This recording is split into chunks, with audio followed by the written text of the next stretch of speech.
और उत्सव है, आशीष है, अनुपम है, प्रमोद है, हाँ आशीष है, आशीष, लाल सलाम।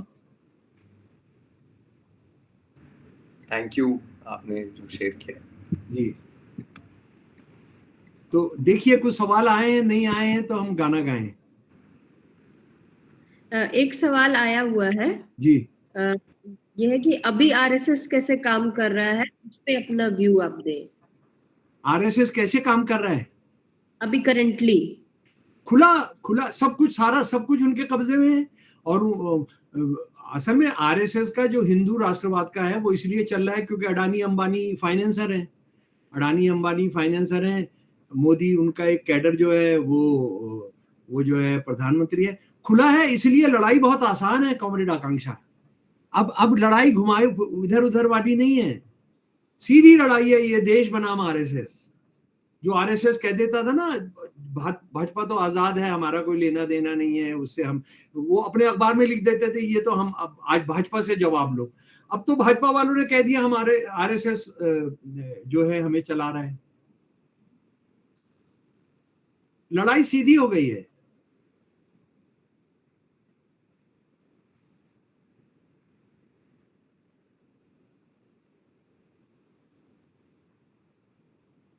ठीक है, और कोई नहीं है? जी, कुछ लोगों ने अपना हैंड रेस किया है। अमर, आप सवाल कर सकते हैं। उत्सव, जी, आपने भी हैंड रेस किया है। जी बोल दीजिए। जी, बोल करके बता दीजिए। साथी उत्सव, आप सवाल करिए। हाँ, मेरा सवाल है। जी कॉमरेड, मेरा सवाल ये है कि ये जो आज जो आरएसएस का जो मुझे लगता है कि सबसे बड़ा जो उनका हथियार है वो कल्चरल फ्रंट है।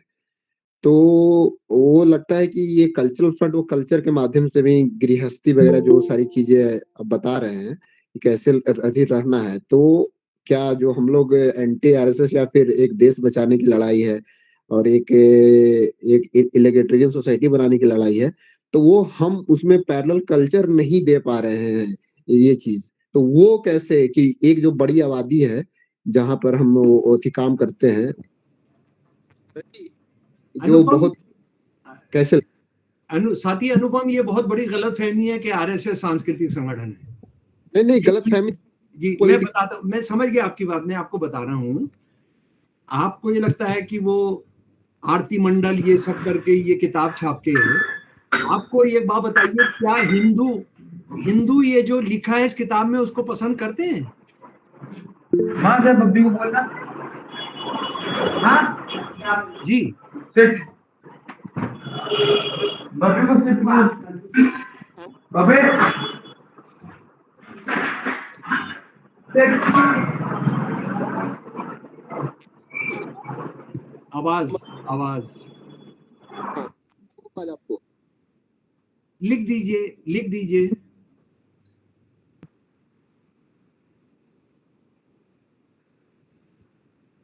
हेलो जी हाँ, बोलिए। ये है कि जब हम अपने घरों में देखते हैं या फिर जो मतलब कि हिंदू जिनकी आइडेंटिटी है, तो वो मतलब कि एक फॉलो है चीज है कि महिलाओं कैसे रहना चाहिए, क्या ये चीज है। तो कल्चर जो एक हिंदू कल्चर है वो इम्बेडेड है। आरएसएस उसके आधार पे ये बिल्ड कर रही है। जी नहीं, आपने सही बात, इसका वो कल्चर नहीं है ना, वो पॉलिटिक्स है। पॉलिटिक्स ही मतलब कि आप उसको, एक तो ये है कि कल्चर मत, ये एक दुनिया का इकलौता कल्चरल ऑर्गेनाइजेशन है जो हथियारों की पूजा करता है अपने स्थापना दिवस पर, दुनिया का एकमात्र। लेकिन मैं असल में बात क्या है कि हमारा देश में जो पुनर्जागरण था ना, वो पुनर्जागरण नहीं हुआ। अगर पुनर्जागरण हो गया होता तो कम से कम दो चीजें खत्म हो गई होती, एक औरत के खिलाफ हिंसा और जातिवाद। वो दोनों सबसे घटिया चीजों का सहारा लेते हैं। तो हमारा क्या निकलता है कि हम डेमोक्रेटिक पॉलिटिक्स, हम औरत की बराबरी, जातिवाद के खिलाफ की पॉलिटिक्स करें। ये लड़ाई कल्चर की नहीं है प्यारे दोस्त, ये पॉलिटिक्स की लड़ाई है। आरएसएस तो अब खुद कह रहा है हम पॉलिटिकल ऑर्गेनाइजेशन है, कल्चर वॉल्चर से इनका कोई लेना देना नहीं है। नेहरू और गोलवलकर की एक डिबेट में आपको बताता हूं। नेहरू ने कहा कि गोलवलकर से बहस हो रही है अखबार के जरिए, तुम देश को 1000 साल पहले ले जाना चाहते हो। गोलवलकर ने कहा हम 5000 साल पहले ले जाना चाहते हैं।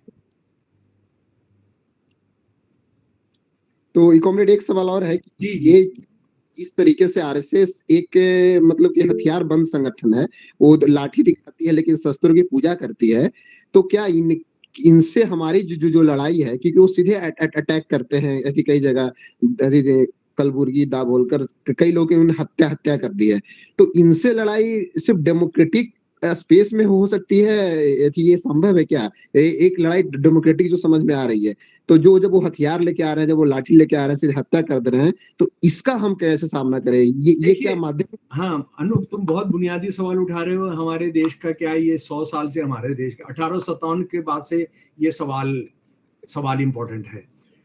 आप एक बात को समझ लीजिए, इनसे लड़ाई बहुत लंबी होगी। ये हिंसा कराना चाहते हैं, सिविल वॉर कराना चाहते हैं। हमने लोगों की ताकत जुटानी है, इनके चक्कर में नहीं पड़ना है। आप जानते हैं 50 मिलिट्री कॉलेजेस खोले गए हैं, मिलिट्री ट्रेनिंग कॉलेजेस, जो आरएसएस वाले चला रहे हैं। क्या मेरे प्यारे दोस्त, आप जानते हो कि रामदेव जो है वो एक सिक्योरिटी एजेंसी चला रहा है, जिसमें कह ये रहा है कि मैं सिक्योरिटी वाले पैदा कर रहा हूं, लेकिन वो हिंदुओं को हथियार की ट्रेनिंग दे रहे हैं। तो असल में हमने उनकी जो हथियारबंद सिविल वॉर का, जो बहुत पुराना सपना है आरएसएस का, श्यामा प्रसाद मुखर्जी का, बीएस मुंजे का, हमने उसमें नहीं फंसना है। लंबी लड़ाई है। मुझे लग रहा है कि उसको हमारे देश के लोग, इसको अगर हम उनको समझा पाए कि ये इंसानियत विरोधी और हिंदू विरोधी है, और इनका काम एक आधे % लोगों की सेवा करना है, मुझे नहीं लगता कि इस देश के हिंदू ये जो कुछ इन किताबों में बांट रहे हैं, जो लिख रहे हैं, इस देश का हिंदू इसको बर्दाश्त करेगा, कभी नहीं करेगा। सर ये तो हमारी लीडरों की हत्या कर दे रहे हैं, तो युद्ध तो मतलब कि अगर हम भारत बचा पाएंगे तो, मतलब कि कुछ जीवित रहे तो, क्योंकि वो जो अच्छे से लीडर हैं, चाहे जो इंटेलेक्चुअल है, उनकी सीधे हत्या ही कर दे रहे हैं, ये डिबेट में आ ही नहीं रहे हैं। तो डिबेट तो देखिए सच, आपने कभी गौर किया है कि इन्होंने जिन लोगों की हत्या की है प्लान करके, गांधी जी समेत, उसमें से एक भी मुसलमान नहीं है? सोचा है कभी आपने? पांचों के पांचों वो हैं जो आरएसएस के ब्राह्मणवाद का जो सोच है उसके खिलाफ लिखते थे, उसके खिलाफ काम करते थे। सच है ये? अच्छा, अब आप देखिए, मैं रूसी क्रांति से आपको एक उदाहरण देना चाहता हूं। लेनिन के जो भाई थे वो तो फांसी पर लटकाए गए थे। लेनिन के भाई जार को मारने के उसमें फांसी पर लटकाए गए थे, लेकिन लेनिन तो देखिए क्या रास्ता चुना, क्या उन्होंने लंबी लड़ाई का। हम रूलिंग क्लासेस हमसे चाहते हैं कि शॉर्टकट करके और खत्म हो जाओ। हमने इनको ना बहुत लेवल्स पर लड़ना है। लेकिन सबसे बुनियादी बात यह है, ये सच जो आरएसएस का टेरर वाला, सड़ांध वाला, हिंदू विरोधी, इंसानियत विरोधी, विवेकानंद विरोधी जो सारा है, वो लोगों को बताना है। बदकिस्मती से इस देश के लेफ्टिस्ट ने, इस देश के बुद्धिजीवी ने, जो अपने आप को आरएसएस से लड़ने वाला कहते हैं, उन्होंने बिल्कुल आरएसएस की इन सारी चीजों को आने नहीं दिया। जी ठीक जी साथी, और जितने भी और सवाल आए हैं वो मुख्यतः इसी से रिलेटेड है कि आरएसएस से कैसे लड़ा जाए, आरएसएस कैसे खत्म होगा। और 2 सवाल इसके अलग है। एक है कि आरएसएस और मुस्लिम लीग के बीच में कैसे सामंजस्य या एक टाई अप कैसा था, उसको थोड़ा सा और एक्सप्लेन कर लें। हाँ जी। और एक साथी का सवाल है सन कि 1942 के अंदर क्विट इंडिया मूवमेंट में 9 अगस्त को सारे देश में सारी पॉलिटिकल पार्टीज पर बैन कर दिया गया, एक्सेप्ट मुस्लिम लीग और हिंदू महासभा। जी, और हिंदू महासभा और इसको इन्होंने क्या किया, ये सारी जगह पर इनकी कांग्रेस की सरकारें जो थी उनको डिसमिस कर दिया गया, और 3 जगह जो बड़े प्रांत थे उसमें मुस्लिम लीग और आरएसएस ने मिलकर सरकारें चलाई। मैं जब आरएसएस कहता हूं तो हिंदू महासभा, क्योंकि हिंदू महासभा और आरएसएस में कोई फर्क नहीं है। 3 जगह सरकारें चलाई, ये सरकारें जो है 2 साल चली और इन लोगों ने मिलकर अंग्रेजी सेना में भर्ती कराया। जब ये देश का नारा था एक भाई नहीं एक पाई नहीं, दूसरे विश्व युद्ध में हम एक पाई नहीं देंगे एक भाई नहीं देंगे। मुस्लिम लीग, जिन्ना साहब और हिंदू महासभा, सावरकर और आरएसएस के लोग हिंदुओं की भर्ती करा रहे थे, मुसलमानों की भर्ती करा रहे थे। 1.5 लाख लोग भर्ती कराए जो उन्होंने खुद अपने अपने भाषणों के अंदर माना। इससे बड़ा सबूत क्या चाहिए? गाली वो बक रहे हैं मुसलमानों को कि तुम मुस्लिम लीग के बच्चे हो। औरंगजेब के सारे दरबार के अंदर आप बैठे हैं। औरंगजेब कभी भी शिवाजी से लड़ने नहीं गया। औरंगजेब के लड़ने गए जयसिंह 1 और जयसिंह 2, उनका भतीजा और चाचा। अकबर साहब, महाराणा प्रताप से अकबर कभी लड़ने नहीं गया, उनका साला गया मान सिंह। बदला तुम मुसलमानों से लेना चाहते हो। लड़की तुम बिहार आए थे उनके साथ, रोटी रोजी के रिश्ते तुम्हारे थे। ये सारे जो ठाकुर, ये जो सारे राजपूत कमांडर थे, इनको उसने अपना बेटा बनाया हुआ था। इनका नाम दिया हुआ था सवाई। आप जानते हैं सवाई मान सिंह, सवाई उदयपुर का राजा। सवाई क्या? ये औरंगजेब ने दिया, ये अकबर ने दिया कि हर आदमी एक होता है, ये सवा है। अभी उनके फैमिली के उनके साइट्स पर चले जाइए, लिखा है सवाई, ये औरंगजेब ने दिया है। ये जो आपका चीफ मिनिस्टर है ठाकुर, ये बोल रहा है कि पॉलिटिकल इस्लाम ने बहुत जुल्म किया। अरे पॉलिटिकल इस्लाम या जो भी राज था वो तो तुम चला रहे थे। तुम बेटियां बिहा रहे थे। हिंदुस्तानी मुसलमान जो गरीब थे उनसे तो मुगलों ने कभी रोटी बेटी का रिश्ता ही नहीं किया।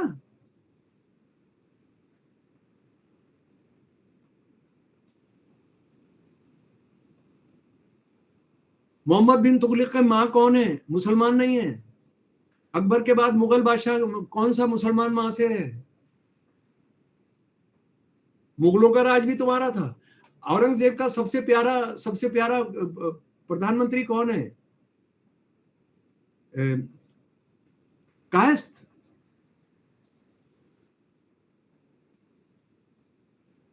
राजा टोडरमल कौन है? मुसलमान था। मानसिंह मुसलमान था। जयसिंह 1 मुसलमान था। बीरबल मुसलमान था। ये हम मुसलमान लकड़ बुनकर, लोहार, ये मतलब रोज काम करने वाला, खेतों पर काम करने वाला, ये जो है ये मुगल राज चला रहे थे। मुगल राज तुम्हारे, अगर सबसे किसी ने जवाब देना है, किसी से बदला लेना है तो उनसे लेना है। और दूसरी बात, आप आरएसएस वालों से पूछिए कि 5000 साल पुराना इतिहास है, रावण का बदला किससे लोगे? महाभारत का बदला किससे लोगे? चीर हरण का बदला किससे लोगे? तुमने हिंदुओं के लिए कुछ करना नहीं, रोटी रोजी कुछ उनको देनी नहीं, नौकरी कुछ देनी नहीं। ये मुसलमान जिनका कोई हैसियत नहीं है, जिनको कांग्रेस ने भी बेवकूफ बनाया, उनको आप खत्म करके आप वो करना चाहते हो। अकबर, रावण की जाति के लोगों से लो ना बदला, सीता जी का अपहरण करने और राम जी को परेशान करने के लिए। द्रौपदी के चीर हरण का मुसलमानों ने किया था। सवाल उठाओ संजीदगी के साथ। ठीक है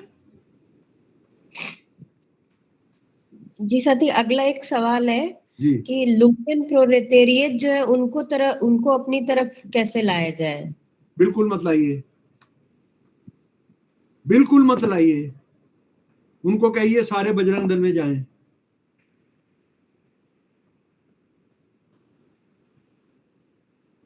मैं गंभीरता से कह रहा हूं, और वो पहले से ही पहुंच गए हैं वहां। आप एक बात बताइए, इस देश के अंदर, हमारे उत्तरी भारत के अंदर जो ज्यादा रेप हो रहे हैं वो मुसलमान बच्चियों के हो रहे हैं। करने वाले कौन है रेप? जो डकैती पड़ रही है, जो ये हो रहा है, ये कौन कर रहे हैं? मुसलमान जो है इन्वॉल्व है उसके अंदर। है कितने % है वो देखिए ना। मैं डाटा जमा करता हूँ। अभी जो नई खबर आ रही है, एक डॉक्टर ने महाराष्ट्र की, उसके साथ 4 महीने से 2 पुलिस वाले रेप कर रहे थे, उन्होंने आत्महत्या की है। कितनी बच्चियां आत्महत्या कर चुकी हैं यूपी के अंदर, जिनका रेप करने वाले कौन थे? ये सारे लुम्पन हिंदू थे। उधर लुम्पन मुसलमान भी करते हैं, लेकिन हमको याद रहता है जब कोई मुसलमान मुजरिम होता है। बाकी तो रेप जो होती है वो नेशनलिस्ट कर दिया आरएसएस ने, बजरंग दल वाले। अगर कोई मुसलमान रेपिस्ट नहीं होता है तो चुप्पी लगा जाते हैं। ये देश सुनना है, देख रहा है सब अच्छी तरह से।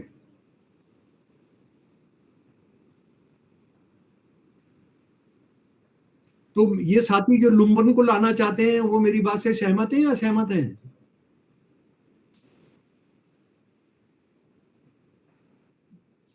जी, सहमत है आपसे। हाँ, मत लाइए लुम्पनों को भाई।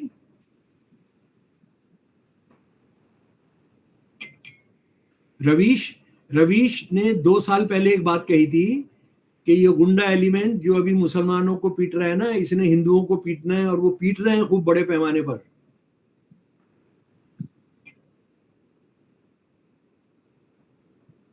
पाकिस्तान जानते हैं ना, इस्लाम के नाम पे बना था, और पाकिस्तान के मुसलमानों ने बंगाल के मुसलमानों के साथ किया, वो आप जानते हैं ना। 10 लाख औरतों को रेप किया था। चलिए, ठीक है भाई।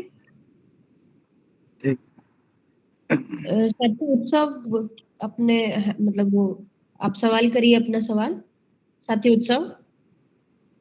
जी साथी करिए। साथी आदाब, ये 10 लाख जो रेप हुआ था वो किस वक्त हुआ था साथी? सन 1969 से 71 तक। Thank you sir, thank you comrade. सारा यूनाइटेड नेशंस की रिपोर्ट है, वो सब जाकर आप देख सकते हैं। जी। साथी अमर, आप सवाल करिए। अमर, आवाज नहीं आ रही। अनम्यूट करिए साथी, आप अनम्यूट करिए अपने आप को। सॉरी, हेलो, अब आ रही है सर आवाज मेरा? आ रही है जी। सर मेरा 2 सवाल था कि जिस तरीके से सर बीजेपी जो कि आरएसएस का विंग है, वो सॉफ्ट पावर को प्रमोट कर रही है मासेस को, जैसे आयुर्वेदा के थ्रू या फिर योगा के थ्रू या फिर अलग अलग तरीके के डायस्पोरा है, और एकेडमिक में घुस कर भी, तो उस तरीके से सर अपने नए जनरेशन को या फिर अभी भी जो लोग एकेडमिक में पढ़ रहे हैं उनको कैसे बचाया जाए? और सर मेरा दूसरा सवाल था कि इस देश की जो पार्लियामेंट्रियन पार्टीज हैं बीजेपी के अलावे, उन्होंने सर क्या इस आरएसएस को सही तरीके से, जो आरएसएस का डर है उसको सही तरीके से नहीं लिया? क्योंकि आरएसएस पर उनका जो एक्शन है वो उस तरीके से दिखता नहीं है या आरएसएस के लोगों पर। एग्जाम्पल के लिए सर कि जैसे कपूर कमीशन सर 1969 में आया, और उसके बाद हम देखते हैं कि 1 साल बाद लगभग सावरकर के ऊपर डाक टिकट जारी किया गया। या फिर सर अभी के समय में देखा जाता है कि केरला में फिलिस्तीन का समर्थक जो कर रहे हैं स्टूडेंट, उनके ऊपर मतलब बहुत ज़्यादा प्रेशर है। और वहीं आरएसएस जो है, जो कि आर्म ले करके केरल में वो परेड कर रही है, लेकिन उस पर गवर्नमेंट का किसी तरह का कुछ भी एक्शन नहीं है। या फिर जो एनईपी है, अगर एजुकेशन को तो सर राज्य सरकारें अपनी तरीके से भी लागू कर सकती है, बहुत जगह में स्वशासन में आता है वो, लेकिन एनईपी को ज़्यादातर स्टेट जो है धीरे धीरे मान रही हैं, और एनईपी उनका एक अहम हिस्सा है हिंदू प्रोपेगेंडा को फैलाने के लिए। तो सर क्या हम ये कह सकते हैं कि जो पार्लियामेंट्रियन पार्टीज हैं वो आरएसएस के खिलाफ उतनी तरीके से मुखर बिल्कुल ही नहीं है? आपने बहुत, दोनों बातें जुड़ी हुई हैं और आपने बहुत अहम बात की है अमर। देखिए बात क्या है, आज जो हम आरएसएस को भोग रहे हैं ना, जो सारा देश हम ही क्या, पूरा देश जिसको झेल रहा है, ये हमारे संसदीय राजनीति की देन है। संसदीय में जो राजनीति में जो रहे, और उन्होंने जो इतिहासकार पैदा किए, ये सब किए, नालायक पूरे, एकदम 100% नालायक। देखिए ना, 14 अगस्त 1947 को उन्होंने लिखा, those who have come to power through quick of fate may give tricolor into the hand of Hindus will never accept that. It is bad omen because 3 color. क्या ये मैंने लिखा है? कोई, ये तो आरएसएस का दस्तावेज था ना, इसको कोई पार्लियामेंट में पढ़ा, कोई किसी ने पढ़ा होता, हिस्टोरियंस ने निकाला होता, ठीक है ना। मैं आपको एक दूसरी बात बताता हूँ, गाय को लेकर कितना मुसलमान गाय काटते, मुसलमानों के आने से गाय शुरू किया। आप विवेकानंद का अगर ये कोटेशन, अगर विवेकानंद को ही पढ़ा होता, उन्होंने, संसदीय पार्टियों ने, विवेकानंद ने कहा कि आप अचंभित रह जाएंगे यदि प्राचीन वर्णों के आधार पर मैं कहूं कि वह अच्छा हिंदू नहीं है जो बीफ नहीं खाता है। महत्वपूर्ण अवसरों पर उसे आवश्यक रूप से बैल की बलि देना, वो उसे खाना चाहिए। बाबा साहब का लेख है 20 पन्ने का, क्या हिंदुओं ने इतिहास में बीफ नहीं खाया? उसको छोड़िए, विवेकानंद बोल रहे हैं कि बीफ तो, उसके बिना आप ब्राह्मण रह ही नहीं सकते थे। इसको पढ़कर आप नहीं सुना सकते, वहां पर आप नहीं सुना सके। कितने लोगों को, सैकड़ों लोगों की जाने गई है, मुसलमान बीफ शुरू कराए। अरे आप तो ब्राह्मण नहीं रह सकते थे बीफ खाए हुए। संस्कृत में 2 शब्द हैं, गोगना, ऐसा मेहमान जिसके लिए आप गैया काटेंगे, अगन्या, दूध देने वाली गैया नहीं काटेंगे आप, लेकिन गोगना, राजा आ गया, आपका दामाद आ गया, आपके यहाँ भगवान आ गया, आपने काटना है। आरएसएस के बारे में जो शुरू में ही मैंने बातचीत की थी कि आपने बता दिया कि अरे ये हिंदू मुसलमानों का दुश्मन है, ये बेसिकली जाहिलों का गिरोह है, ये शरारती लोगों का गिरोह है। और जो भी धार्मिक पॉलिटिक्स होती है, चाहे इस्लामी पॉलिटिक्स हो, चाहे सिख धार्मिक पॉलिटिक्स हो, ये इसका पढ़ाई से कोई ताल्लुक नहीं होता है। सन 1933 में आया हिटलर, सन 1930 में वो सारी यूनिवर्सिटी पर कब्जा कर चुके थे, यूनियनों पर कब्जा कर चुके थे, टीचर सबने भर्ती करा चुके थे। तो इसने बड़ा जलसा किया हिटलर ने और कहा कि क्योंकि हमने सारी यूनिवर्सिटी पर कब्जा कर लिया है, तो उसके बाद अब हमारा राज भी हो जाएगा, और 3 साल के अंदर हो गया। असल में देखिए, आरएसएस से लड़ना अमर इसलिए भी जरूरी है कि ये देश को तबाह करेगा, और हमने देश को तबाह होने नहीं देना है जी। और आकांक्षा कुछ और बताओ है तो? साथी आशीष भी सवाल करना चाहते हैं। हाँ, साथी जल्दी आप कर लो भाई, मैं थक रहा हूँ, है गाना भी गाना है मैंने। जरूर जी, मैं गाने से ही रिलेटेड है। हाँ जी। मेरा सवाल ये कि आपने किसी नाटक में भी ये सब डॉक्यूमेंट किया है या लिखा है, या जी, बस आपने किसी नाटक में भी ये लिखा है आरएसएस के बारे में? सॉरी, मैं आपके नाटक वाले काम के बारे में इंटरनेट नहीं, हाँ, वो बहुत सारे हैं, आप उस पर भी जा सकते। निशांत ने, हाँ, असल में एक नाटक था जो सिख हिंदुओं को जब लड़वाया जा रहा था 84 में, तो उस पर हमारा एक नाटक था साधारण लोग। अच्छा, साधारण हिंदू, साधारण सिख, फिर शैतान हिंदू, शैतान सिख। उसी नाटक को हमने बदला है, साधारण लोग, ओके, साधारण मुसलमान, साधारण हिंदू, शैतान हिंदू, शैतान मुसलमान। वो उनका आपस में किस तरह का करते हैं वो नाटक रहे। हालांकि अभी वो करना काफी मुश्किल है, क्योंकि वो पुलिस बुला देते हैं, ये सब कर देते हैं, वो सब तो मुश्किल हो रहा है, ये तो मुश्किल है, लेकिन लड़ना होगा। और ये बेपेंदी के हैं, डरपोक है। मैं आपको ये बताना चाहता हूँ, ये एनसीईआरटी का चीफ है एक, माइकल दिनोदो, उसने मेरे एक लेख पर एक दिन के अंदर 3 लीगल नोटिस भेज दी, और मैंने क्या किया, मेरी जो ये किताब थी ये उसको भेज दी। 3 दिन के अंदर कहा कि मैं मुकदमा करने जा रहा हूं, उसके बाद उसका कोई जवाब नहीं आया। उनका इतने क्रिमिनल उनके डॉक्यूमेंट्स हैं, इतने करतूत हैं, जिसको इस देश से छुपा कर रखा गया, ये टिक नहीं पाएंगे। आपको मार देंगे ज्यादा से ज्यादा, वो कर देंगे, लेकिन सच तो बोलेगा ना।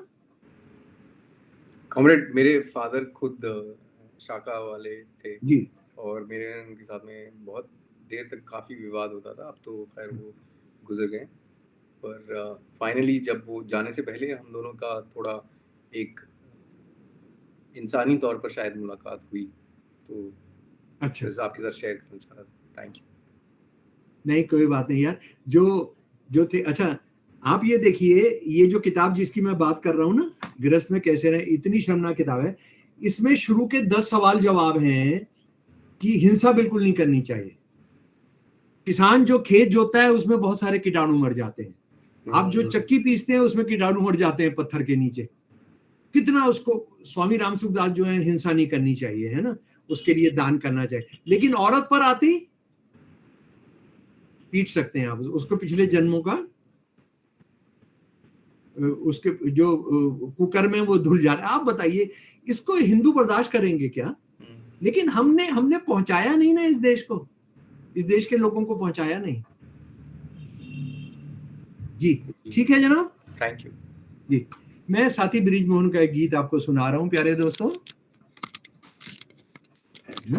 ये हमारे एक साथी, क्या मैं एक सवाल पूछूं तो? जी, हमारे एक साथी बलदेव सिंह मान हिंदू सिखों को जब पंजाब में लड़वाया जा रहा था उसमें शहीद हुए थे। तो सिख कट्टरवादियों जो अपने आप को खालिस्तानी कहते हैं, उन लोगों के उसमें, तो उस पर साथी ब्रिजमोहन ने जो गीत लिखा था आपके सामने पेश कर रहा हूँ। हाँ मम्मा जी, एक मिनट। हाँ, नीलिमा अगर है तो आ जाए। हाँ, मेरी पत्नी। अच्छा चलिए, वो बिजी हैं कहीं। चले चलो दिलों में घाव लेके भी चले चलो, चलो लहू लोहान पांव लेके भी चले चलो, चलो कि आज साथ साथ चलने की जरूरतें, चलो कि आज साथ साथ चलने की जरूरतें, चलो कि खत्म हो न जाए जिंदगी की हसरतें, चलो कि खत्म हो न जाए जिंदगी की हसरतें। जमीन ख्वाब जिंदगी यकीन सबको बांट कर, वो चाहते हैं बेबसी में आदमी झुकाए सर, वो चाहते हैं जिंदगी हो रोशनी से बेखबर, वो एक एक करके अब जला रहे हैं हर शहर, जले हुए घरों के ख्वाब लेके भी चले चलो, चले चलो दिलों में घाव लेके भी चले चलो। वो चाहते हैं बांटना ये जिंदगी के काफिले, वो चाहते हैं बांटना ये जिंदगी के वलवले, वो चाहते हैं खत्म हो उम्मीद के ये सिलसिले, वो चाहते हैं गिर सके ना लूट के ये सब किले, सवाल ही है अब जवाब, सवाल ही है अब जवाब लेके भी चले चलो। और मेरे साथ गाइए साथियों, चले चलो दिलों में घाव जी। वो चाहते हैं जातियों की बोलियों की चूट हो, वो चाहते हैं जातियों की बोलियों की फूट हो, वो चाहते हैं धर्म को तबाहियों की छूट हो, वो चाहते हैं जिंदगी में हो फरेब झूठ हो, वो चाहते हैं जिस तरह भी हो मगर ये लूट हो, सिरों पे जो बची है छांव लेके भी चले चलो, सिरों पे जो बची है छांव लेके भी चले चलो, चले चलो दिलों में घाव लेके भी चले चलो। ओके, जय भीम, लाल सलाम कॉमरेड। लाल सलाम, जय इंसानियत, इनकलाब जिंदाबाद, लड़ेंगे जीतेंगे, हिंदुत्ववाद का नाश करेंगे, धार्मिक राष्ट्रवाद का नाश करेंगे, लड़ेंगे जीतेंगे। बहुत बहुत शुक्रिया। और जिन साथियों को आकांक्षा जी अपनी लाइब्रेरीज के लिए किताबें चाहिए, वो लाल सलाम सीमांती गुप्ता, लाल सलाम जी। ओके ठीक है। ये रिकॉर्ड तो नहीं हुआ ना आकांक्षा? रिकॉर्ड हुआ है कॉमरेड। अच्छा जी, हम लोग अरे भाई, ये तो बहुत आपने काम कर दिया। तो ये मेरे साथ शेयर कर देना, ठीक है लाल सलाम। और मेरे से कोई गलती हुई हो तो माफ कीजिएगा। हाँ, लाल सलाम कॉमरेड। लाल लाल सलाम। लाल सलाम कमर, लाल सलाम। Thank you, thank you, thank you. Thank you Qamar, thank you.